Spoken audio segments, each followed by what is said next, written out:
자유방임을 넘어서 자유방임을 넘어서라는 제목으로 우리 같이 내용을 나누도록 하겠습니다.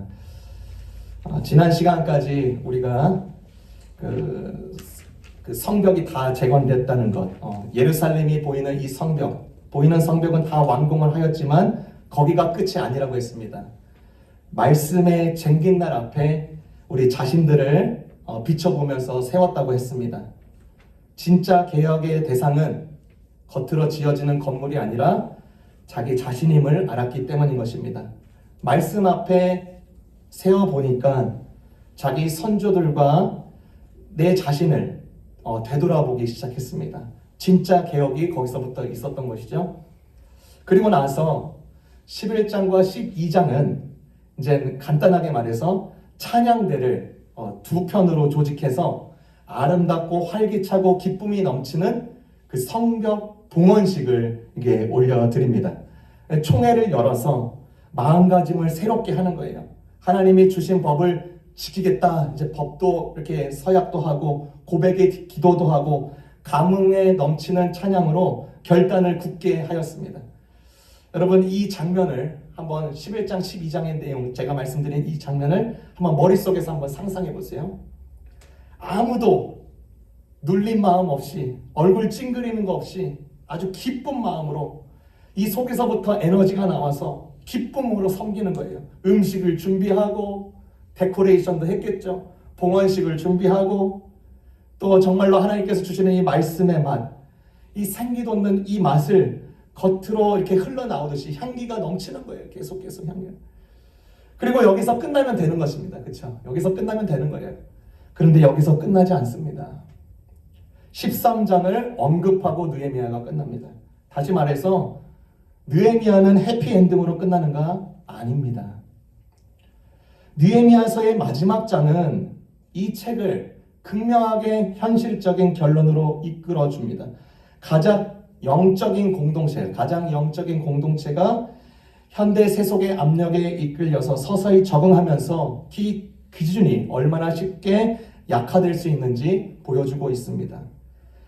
세속주의와 물질주의 앞에서는요, 간간한 싸움에서는 승리하는 것 같은데 큰 그림에서 전쟁의 개념에서는 그게 아니었습니다. 전쟁의 개념에서는 지고야 말았습니다.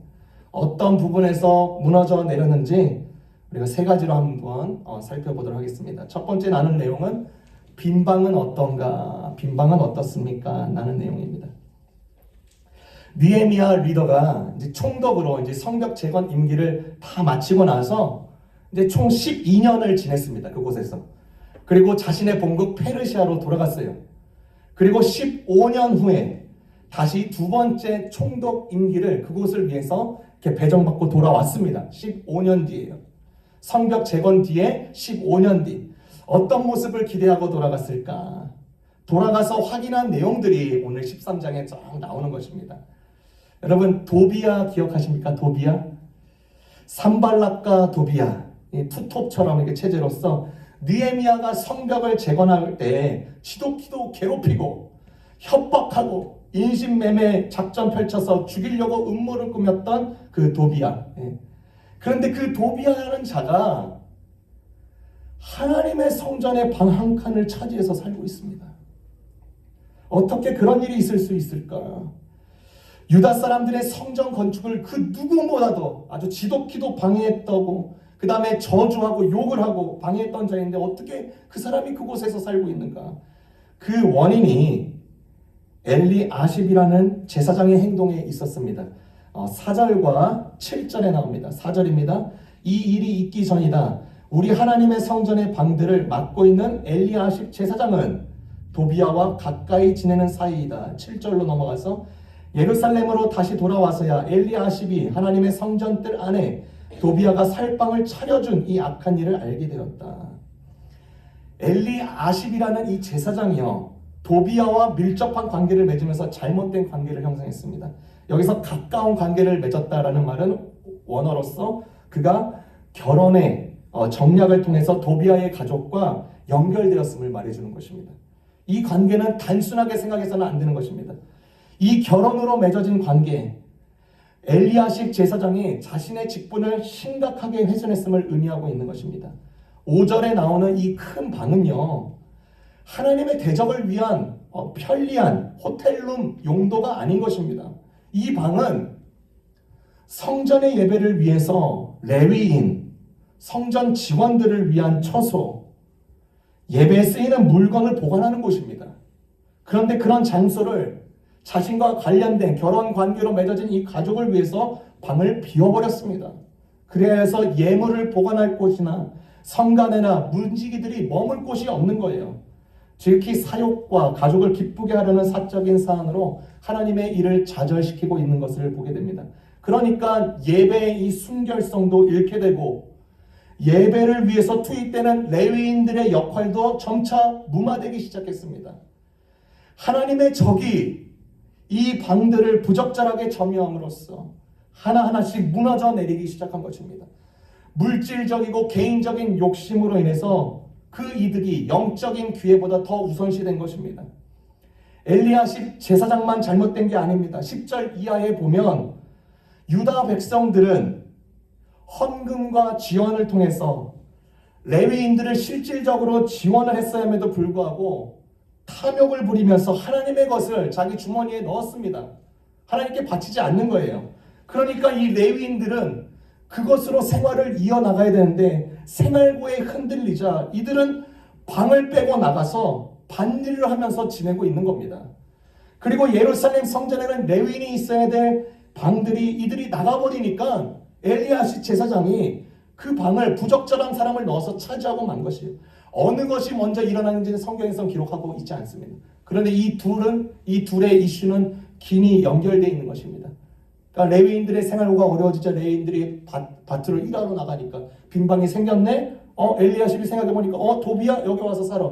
이렇게 된 것인지 아니면 도비야를 먼저 세울 계획에 레위인들의 지원을 다 끊어버리고 이렇게 한 것인지 상관관계가 있는 것이에요. 사명의 방이 빈방이 된 것입니다. 사역의 방이 빈방이 되었어요. 그 빈방을 좋은 것으로 채워야 되는데 엉뚱한 것으로 채워버렸습니다. 사역과 사명을 다 챙겨버리고 자기 멋대로 한번 살아보겠다라는 것입니다. 여러분, 우리가 지금 이렇게 숨쉬면서 살 수 있는 근거, 우리가 존재할 수 있는 근거는 물론 하나님께서 우리에게 숨을 주셨기 때문에 가능하지만 또 시간과 공간이라는 조건이 있기 때문에 우리가 존재할 수 있는 것입니다. 시간과 공간을 여러분의 삶에서 우리 지금 여기서 그냥 가정해보면 그런 일도 없겠지만 시간과 공간이 없으면 우리도 없는 것입니다. 그리고 그 절대적인 시간과 공간은 개개인에게도 적용이 되는 것입니다. 나의 시간, 그쵸? 나의 시간, 나의 공간. 누구나 다 있는 것입니다. 그 범위를 조금만 더 좁혀보면 심적으로, 이 마음적으로 나에게는 여러 공간들이 내 심적에 있습니다. 저나 여러분이나 심적에, 이 심중에 공간이 있습니다. 우리 심중에는요, 하늘의 씨앗과 악의 씨앗이 공존합니다. 어느 쪽에 골라서 물을 줄지는 우리가 선택해야 될 문제인 것입니다. 하나님의 씨앗에 물을 주지 않으면 종종 악에게 기회가 생기기 마련입니다. 악에게 기회를 주면 줄수록 정서적인 고통, 방치감, 태만함의 불만, 타인의 비난을 불러일으켜서 죄악이 번식하기 시작합니다. 죄는 항상 그렇게 퍼져가는 것입니다. 느헤미야가 성벽을 건축하고 그 다음에 개혁을 하여서 모든 악습들을 뿌리 뽑고 최선을 다했음에도 불구하고 여기저기서 또다시 잡초처럼 고개를 쳐들고 있는 꼴이 보이는 것입니다. 예수님의 말씀에서 그분은 많은 비유를 주셨는데요. 인간의 삶에서 빈 방이라는 이 잠재적인 위험 요소를 이렇게 말씀해 주셨습니다. 빈 방을 무엇으로 채울 것인가? 우리 교회가 감당해야 될 방, 내 자신이 감당해야 될 방, 내 생각과 감정의 방, 우리 시대가 감당해야 될 방이 선하고 아름다운 것들로 계속 채워지고 있는지 우리가 계속 그렇게 해야 되는 것입니다. 방을 비워서 그곳에 비진리와 망상과 험함과 헛된 야욕과 욕심으로 채우기 시작하면요, 결과는 뻔한 것입니다. 내게 각자에게 주어진 공간, 방을 어떻게 사용하고 있는가, 이것은 또한 무엇을 본받는가에 깊은 연관이 있습니다. 여러분, 사람이 무언가를 본받는 일은요, 어떤 것과 늘 가까이 하고 있는 것을 보면 됩니다. 제사장 엘리아십이 도비아와 가까이 했습니다. 가까이 하다가 결혼 정략 그 관계까지 맺었습니다. 온종일 기계와 함께 살아가는 사람은요, 저도 모르게 기계를 닮고요. 독재가와 투쟁하는 사람이 독재가로 변했듯이 세상에 사는 동안에 세상과 가까이 있으면 세상을 닮지 않을 수가 없는 것입니다. 세상에 살면서 세상을 본받지 않으려면 절대적으로 흔들리지 않는 이 진리와 함께 그 길을 걸어가고 있는 주님의 성도들과 함께 손을 잡고 나가야 되는 것입니다. 느헤미야가 와서 그거를 보는 거예요. 방을 도비아가 차지하고 있는 것을, 이 방 사태를 어떻게 수습합니까? 예수님께서 신약시대 때 성전을 상인으로 뒤집혀 있는 이 성전을 뒤집어 놓듯이 느헤미야는 악의 무리를 완전히 뒤집고 내쫓았습니다. 그리고 성전의 좋은 것들로 다시 채우기 시작합니다. 도우미를 꾸며서요, 레위인들을 위한 11조와 또 새 포도주, 기름을 새로 비워진 방에다 다시 다 위치시켜 놨습니다. 느헤미야는 방을 비워내고 방을 채워 넣었습니다. 사명과 사역과 목적에 맞는 삶을 살도록 도왔습니다. 두 가지 한 거예요. 해야 할 일을 한 것과 하지 말아야 할 일을 안 한 것. 요게 거꾸로 되면 아주 망가지는 것입니다. 해야 되는 것을 안 해버릴 때, 하지 말아야 될 것을 해버릴 때는 에러가 나는 것입니다. 그런데 정확히 느헤미야는 정확히 알았습니다. 해야 할 것을 하고 하지 말아야 될 것을 하지 않는다. 악을 추방하지 않으면 선이 번영할 수 없고, 선을 장려하지 않으면 악은 언제고 다시 돌아온다. 우리가 이 말씀을 통해서 보게 되는 것입니다. 두 번째입니다. 가정은 어떻습니까? 라는 내용입니다. 가정은 어떻습니까? 느헤미야가 15년 만에 다시 총기 두 번째 임기를 마쳐서 돌아왔는데 유대 사람들은 하나님의 생각과 레위인의 가르침을 소홀히 여겼습니다. 그리고 그것을 하대하게 여겼습니다. 하나의 죄는 항상 다른 죄의 뒤를 늘 열심히 따라가기 마련인 것입니다. 하나님의 말씀을 읽거나 가르치지 않으면 심각한 결함이 그 뒤로 뒤따라올 수밖에 없는 것입니다. 느헤미야가 본국에 돌아와서 예루살렘 문화는 빠르게 세속화가 되었습니다. 예루살렘의 영적 생활이 느슨해지고 제사장직이 부주의해지고 레위인들은 지지를 받지 못했습니다. 물질주의가 유다의 새로운 신으로 등극하기 시작했습니다. 하나님의 말씀에 대한 무관심의 시대가 질서가 되었습니다. 그리고 그러한 부주의는 결혼까지에도 영향을 미쳤습니다. 우리 23절부터 25절까지 보도록 하겠습니다. 23절부터 25절 제가 읽겠습니다. 그때 내가 보니 유다 남자들이 아스돗과 암몬과 모압의 여자들을 데려와서 아내로 삼았는데 그들 사이에서 태어난 아이들이 절반이 아스돗 말이나 다른 나라 말은 하면서도 유다 말은 못하였다. 나는 그 아버지들을 나무라고 저주받을 것이라고 하면서 야단을 치고 그들 가운데 몇몇을 때리기도 하였으며 머리털을 뽑기까지 하였다. 그런 다음에 하나님을 두고서 맹세하게 하였다. 당신들은 당신의 딸들을 이방 사람들의 아들에게 주지 마시오. 당신들과 당신들의 아들들도 이방 사람들의 딸을 아내로 데려와서는 안 돼요. 느헤미야가 보니까 유다 남자들이 같은 민족이 아니라 아스돗과 암몬과 모압의 여자들을 데려와서 아내로 삼았습니다. 현대 시대의 이스라엘 주변에 있는 팔레스타인 그 있죠. 철천지 원수들, 그렇죠. 그것은 그 사람들을 데려온 꼴이나 마찬가지인 것입니다. 여러분, 미국에 사는 저희들은요, 이 부분을 상당히 난해하게 여길 때가 있습니다. 왜냐하면 이 미국은 미합중국, 그렇죠? 이곳에서 타민족 사람들과 결혼하는 비율이 훨씬 높고요. 자연스럽게 여겨지는 것입니다. 유다 남자들이 같은 민족이 아닌 다른 민족과 결혼하는 게 도대체 무슨 문제가 있겠습니까? 그런데 단순한 이유 때문에 그렇게 경고하는 게 아니었습니다. 이들의 결혼에는 다른 목적이 있었어요. 이스라엘 아내와 원래 결혼해놓고도 이혼하고 외국 여성과 결혼해서요, 경제적인 이득을 얻고 이웃 민족과 새로운 무역 관계를 쌓으려고 하는 사람들이 많아지기 시작하는, 이 결혼을 이용하는 거예요. 단순한 사랑의 언약 때문에 지금 이것을 하고 있는 게 아닙니다. 이러한 결혼이 일어나고 있으니까 지금 이 유다 사회가 점점 무질서로 계속 처해있고 있는 것입니다. 특별히 더 한 가지 더 하면, 이제 그 결혼 사이에 태어난 자녀들 양육을 생각해 보면 많은 부분 어머니 쪽의 영향을 받는 것입니다. 이 유다 남자들은 외국 여자들을 아내로 삼고 자신의 모국어인 그 히브리어 말을 하나도 못하고 어머니 쪽 나란 말만 하도록 했습니다. 그러니까 가정 교육도 제한적이고, 특별히 하나님의 말씀은 지금 히브리어로 되어 있는데 히브리어로 된 말씀을 듣거나 읽을 수도 없는 것입니다. 앞으로의 신앙교육에서도 큰 걸림돌이 되는 것입니다. 그래서 느헤미야가 이를 보고 어떻게 해요? 25절에요. 나는 그 아버지들을 나무라고 저주받을 것이라고 하면서 야단을 치고 그들 가운데 몇몇을 때리기도 하고 머리털을 뽑기도 했다. 그림을 그려보세요. 여러분, 오늘날 이렇게 하면 고소당하겠죠, 그렇죠? 느헤미야는 강한 리더십으로 이들을 크게 나무랐습니다. 근데 머리털까지 뽑을 정도예요. 머리털을 뽑았대요. 여러분, 이 아주 소중한 머리털을 하나 잡고 핀셋 뽑듯이 이렇게 그냥 뽑은 게 아니었을 것이에요. 어떻게 뽑았겠어요? 어이구 이놈아 정신 차려, 이렇게 하지 않았겠습니까? 그렇죠? 이놈아 정신 차려. 머리털이 빠지는 거예요. 여러분, 느헤미야 심정이 저는 조금 이해가 됩니다. 저도 목회자의 입장에서 답답한 성도를 볼 때 머리털을 뽑고 싶을 때가 있습니다.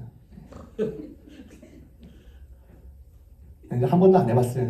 오해하지 마세요. 진리에서만큼은 무너질 수 있어요. 그런데 방향성을 잡고 무너지더라도 다시 일어나서 그 방향으로 가면 오케이. 근데 방향마저도 세팅도 안 하고 무너져서 아예 완전히 퇴락되면, 양보해야지 말하는데 타협되는 모습을 보면요, 제 감정이 주체가 안 될 때가 있습니다. 그럴 때 조심해야 됩니다. 목회자 입장에서 조심하고 겸손하고 또 친절하게 해야 됩니다. 그래서 또 말을 했는데 막상 집에 와서 다시 생각하는 거예요. 내가 말을 좀 세게 했나?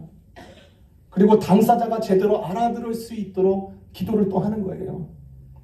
제가 예전에 신앙 상담을 하면서 어느 한 청년이 자신의 고민거리를 나눴습니다. 그의 고민거리가 무엇이었냐면, 신앙생활을 뭘 그렇게 어렵게 할 필요가 있냐는 거예요. 특별히 교회에서 특별한 날에 기도 날을 정하면 자기가 주장하기를, 목사님, 기도는 영혼의 호흡 아닙니까?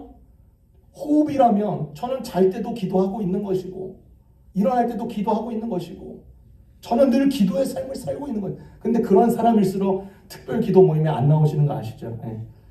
그렇게 말을 하는 거예요.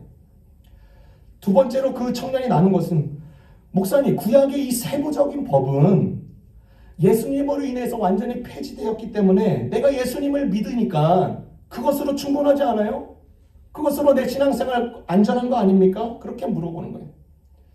자기 신앙생활을 물에 물 탄 듯 술에 술 탄 듯 자기 생각으로 재단하려고 하는 거예요. 제가 쓴소리를 했습니다. 정신 똑바로 차려라. 너 인생살이는 자전거 타는 것과 같지? 가만히 있으면 잘 갈 것 같지? 아니야. 계속 균형 맞추고 방향 설정하고 페달질 해야지. 신앙생활도 마찬가지야. 자전거 타는 것과 똑같아. 예수님에게 방향 설정하고 핸들 잡고 믿음의 페달 돌려야 돼. 이미 해봤다고 안 하면 안 돼. 똑바로 해야 돼. 자전거에서 내려오든지 타든지 둘 중에 하나야. 제가 좀 강하게 말했습니다. 또 집에 가서 생각, 너무 세게 말했나?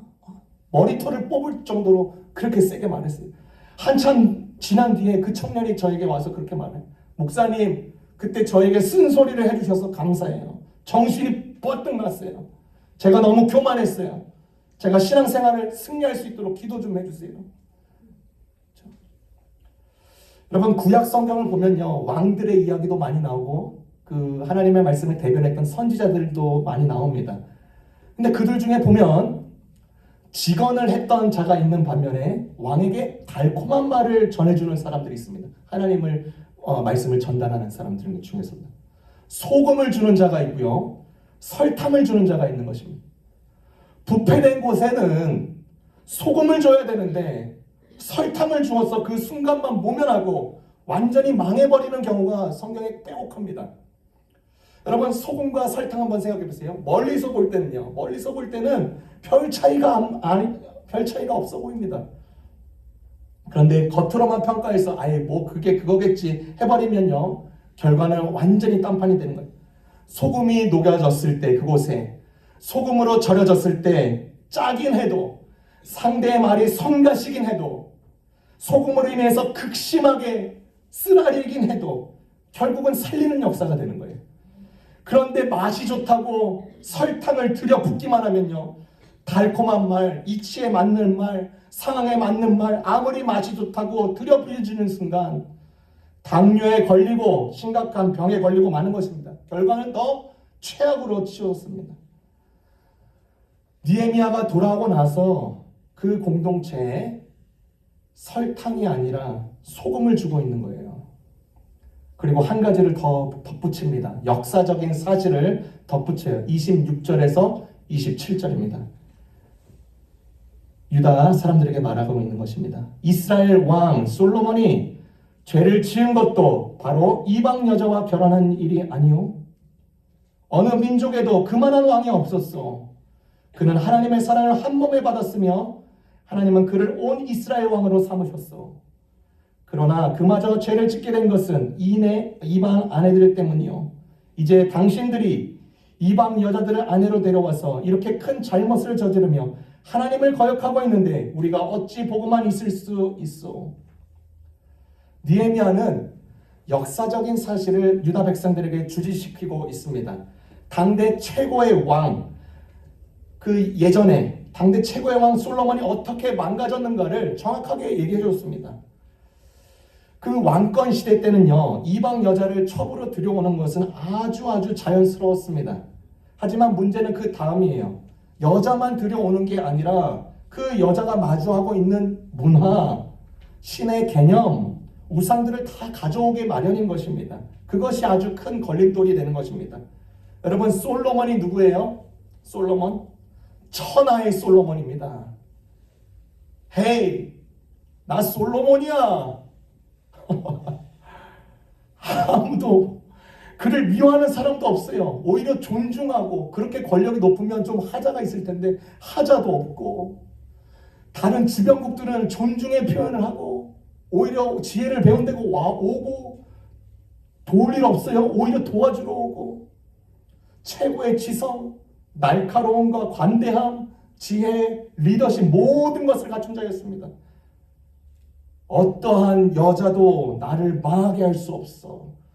자부했을 것 같아요.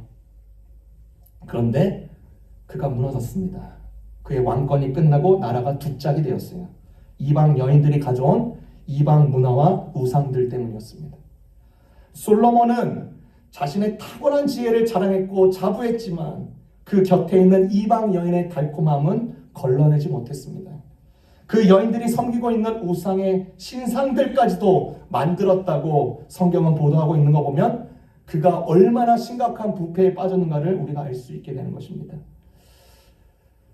여기 계신 분들 중에 결혼을 계획하시는 분도 있을 것이고 이미 하신 분들도 있습니다. 여러분, 같은 신앙을 갖는 게 왜 중요합니까? 결혼은 선교가 아닙니다. 극진한 하나님의 은혜로 내 남편이, 내 아내가 후에 그리스도인이 되었다면요, 정말로 감사해야 되는 것입니다. 단지 그런 사례만을 표본으로 삼아서 결혼을 했을 때 어떠한 십자가를 감수할 수 있을지 아무도 모르는 것입니다. 절대로 장담할 수 없어요. 솔로몬은 이 여인들을 봤을 때, 수많은 여인들이 자기 아내로 취하였을 때 나의 지성으로, 나의 마음으로, 나의 물질로 얼마든지 이들을 하나님께로 돌이킬 수 있어 하지 않았겠습니까? 그런데 정반대의 결과가 일어났어요. 천하의 솔로몬도요, 함부로 단정지어서는 안 되는 것입니다. 그러므로 이 가정이 세워진다는 것, 그렇죠? 얼마나 귀중한 것인지 다시 한번 깨닫고 기도하고 또 주님의 아름다움이 있는 주님의 진량에서 동역하는 가정으로 사시기를 주님의 이름으로 축원합니다. 마지막입니다. 주님의 날은 어떻습니까? 주님의 날은 어떻습니까? 느헤미야가 이제 페르시아에서 돌아와서 15년 뒤에 돌아온 뒤에 제 두 번째 임기, 총독 임기를 하기 위해서 이제 돌아왔을 때 유다 공동체에서는 안식일을 위해서 특별하게 지키는 노력이 보이지 않았습니다.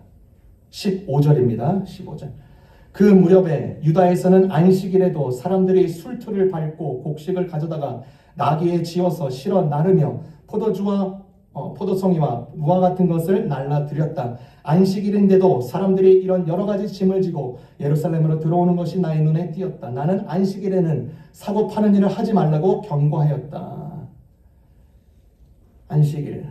안식일을 거룩히 지키라는 하나님의 오래전부터의 그 언약이 있었습니다. 그 이유를 출애굽기 31장 17절에 보니까 그 이유를 분명하게 말씀해 주셨어요. 안식일을 왜 지켜야 되는가?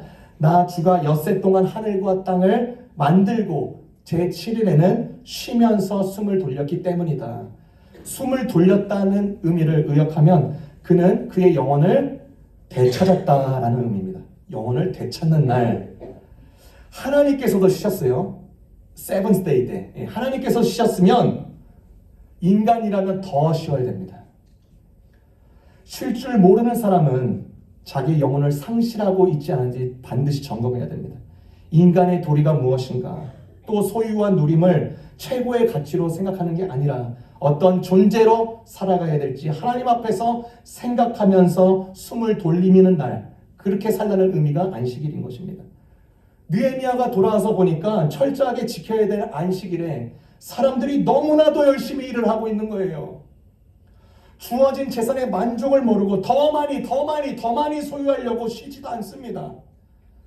특히 안식일을 또 지켜야 되는 이유 중에 제도적인 혜택이 있는 것인데, 왜냐하면 그 땅에 나는 그런 모든 소출들이 가난한 사람들과 짐승들에게 몫을 돌리기 위해서, 그걸 다 취하지 않기 위해서 안식일을 또 제정해 놓은 것이. 그런데 이마저도 취하기 위하여서 가난한 사람들의 몫과 억울한 사람들을, 미약한 사람들의 것을 취하기 위해서도 그 사람들은 안식일을 쉬지도 않고, 그것도 가난한 사람들의 영역까지도 다 취해버리니까 가난한 사람들은 더욱더 가난한 자가 되어버렸습니다. 그리고 이 유다 사람들뿐만 아니라 저기 페니키아 사람들이 안식일의 물건을 너무나도 많이 갖고 오면서 지금 그 안식일에 지금 상업적인 거래가 계속 일어나고 있습니다.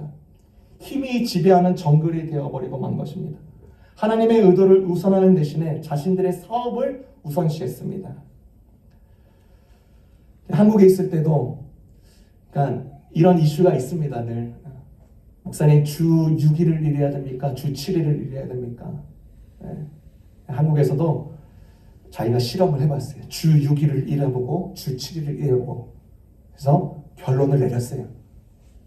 근데 제가 여기 와서도 어떤 성도한테 들었습니다. 자기도 주 일주일에 6일을 일해보고 일주일에 7일을 일해봤다고 합니다. 하나님께서는요, 본인에게 이제 말씀에 기록된 주 너희 하나님을 시험하지 말라라고 말씀했는데, 한 군데에서는 너 하나님 한번 시험해봐라는 구절이 있습니다. 뭐냐면 물질로 너 하나님 한번 시험해봐. 너가 드리는 11조로 한번 하나님 시험해봐. 하나님 그대로 주시는가 안 주시는가 한번 시험해봐. 유일하게 나오는 구절입니다. 그러니까 그 말씀을 듣고 실험해 보는 겁니다. 주 6일을 일해보고 주 7일을 일해봤더니 매출이 거의 비슷한 거예요. 그리고 확실히 알았답니다. 왜 안식일, 주님의 날을 지켜야 되는지. 근데 만약에 여기서 저는 더 한 단계 나아가고 싶어요. 뭐냐면 만약에 주 7일을 일했는데 더 번다면, 그렇죠? 안식일을 포기하는 게 맞습니까? 아닙니까? 어떻게 해야 하는 게 맞을까요? 소득 따라서 주 7일을 일해야 됩니까? 소득 따라서 내 결정 바꾸면 되는 거예요? 또 덧붙여서 어떤 사람들이 이렇게 질문합니다. 이스라엘의 그 안식일의 모든 제정은 우리 그리스도인들이 지킬 필요가 있습니까? 그건 히브리인들을 위한 특별법 아닙니까? 구약의 안식일에 제정된 관련 모든 가르침은요, 우리가 지금 신약시대에 살고 있는 이 그리스도인들에게는요, 그대로 복사 앤 페이스트 하듯이 하면 안 되는 건 맞습니다. 하면 안 되는 것입니다. 그런데 이 안식일에 그런 세부 조항이 우리에게 적용되는 건 아니라 뭐요? 안식일의 정신은 우리가 무시해서는 안 되는 것입니다. 정신은. 이 안식일에 안식하는 것은 단순한 쉼이 아닌 것입니다. 우리의 영혼을 위한 날인 것입니다. 하나님께서 복을 주심과 완성을 의미하는 날입니다. 창조 후에 하나님은요, 안식을 통해서 복을 주셨어요. 그리고 안식을 통해서 완성을 주셨습니다. 우리 삶에 찾아오는 안식이 없으면 진정한 인간성을 찾아볼 수도 없고 우리의 숨을 되돌리는 그런 기회를 계속해서 묵살하고 마는 것입니다.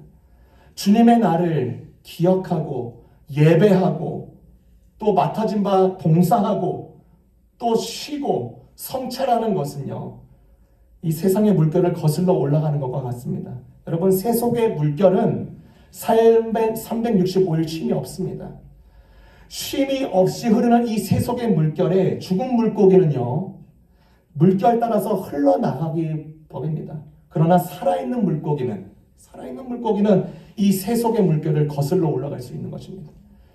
주님이 주시는 안식과 그 날을 무시하면 할수록 세속의 중력 속에 가라앉고야 마는 것입니다. 오늘 말씀처럼 그러한 타협은 단지 하나로 끝나지 않습니다. 인본주의, 세속주의, 물질주의, 다원주의 등 보이지 않는 신들에게 무릎을 꿇을 뿐인 것입니다.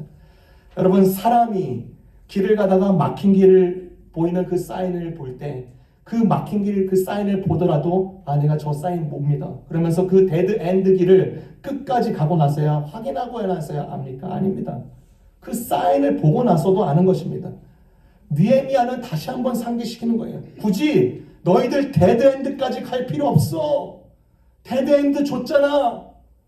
그걸 굳이 거기까지 가봐야 니네가 알아? 18절입니다. 당신들의 조상도 똑같은 일을 하였다가, 그쵸, 안식일을 범하고 똑같은 일을 하였다가 주의 날을 지키지 않고 우리와 우리 도성이 모두 하나님의 재앙을 받지 않았소. 당신들이야말로 안식일을 더럽혀서 하나님이 이스라엘 위에 진노를 내리시도록 하는 장본인들이요. 우리의 영혼을 위한 주 안에서 쉼, 이것을 무시한 결과는 자기 자신의 방식, 또 세속의 틀에 맞출 뿐인 것입니다. 그리고 그 맞이하는 결과는 그 선택에 의해서 고스란히 그대로 주어지게 되는 것입니다. 느헤미야가 15년 만에 다시 예루살렘의 땅으로 돌아와서 본 광경은 처참했습니다. 세속주의, 물질주의에 휩싸인 유다 사람들은 주님의 날을 짓밟고 노동을 통해서 이익을 붙잡을 뿐이고 제사장들의 리더십 남용과 믿음을 깨트리는 결항 계약을 통해서 공동체의 심각한 위기를 맞이하고 있습니다. 여러분, 개혁은 10일만 요구하는 게 아닙니다. 개혁은 100일만 요구하는 게 아닙니다. 신앙인의 개혁은 매일매일인 것입니다. 하나님의 말씀에 의해서 불순종의 물결과 유혹은 세차게 지금도 흐르고 있습니다. 그러나 우리는 기억해야 됩니다. 하나님은 우리의 순종 없이 일하지 않으시고 우리 역시 하나님의 도우심과 은혜 없이 아무것도 이룰 수가 없은 존재임을 우리가 다시 한번 깨달아야 되는 것입니다. 현실과 타협하면서 말씀을 왜곡하지 않고 그대로 순종하는 참 순종이 필요한 시대인 것입니다. 로마서 12장 2절에 여러분은 이 시대의 풍조를 본받지 말고 마음을 새롭게 함으로 변화를 받아서 하나님의 선하시고 기뻐하시고 완전하신 뜻이 무엇인지를 분별하도록 하십시오. 절대로 내 신앙의 샴페인, 내 신앙의 빵빠레는 일찍 털트릴 수 없는 것입니다. 우리의 신앙 여정은 우리의 죽음까지인 것입니다. 그래서 힘듭니다. 그러나 영광스럽습니다. 우리 주님이 약속하셨고 지금도 우리와 함께 하시기 때문인 것입니다. 주의 말씀 앞에서 우리의 각자의 빈방, 사색의 빈방, 우리의 감정의 빈방, 우리의 생각의 빈방을 점검하고 아름답고 선한 것들로 계속 채우고 가족의 가치를 무너뜨리지 않고 주님이 우리에게 주신 안식의 날에 우리의 영혼을 돌아보고 숨을 돌리는 데 귀히 쓰셔서 세속의 물결에서도 세차고 기차게 역행하는 주님의 백성들 되시기를 주님의 이름으로 축원합니다. 기도하겠습니다.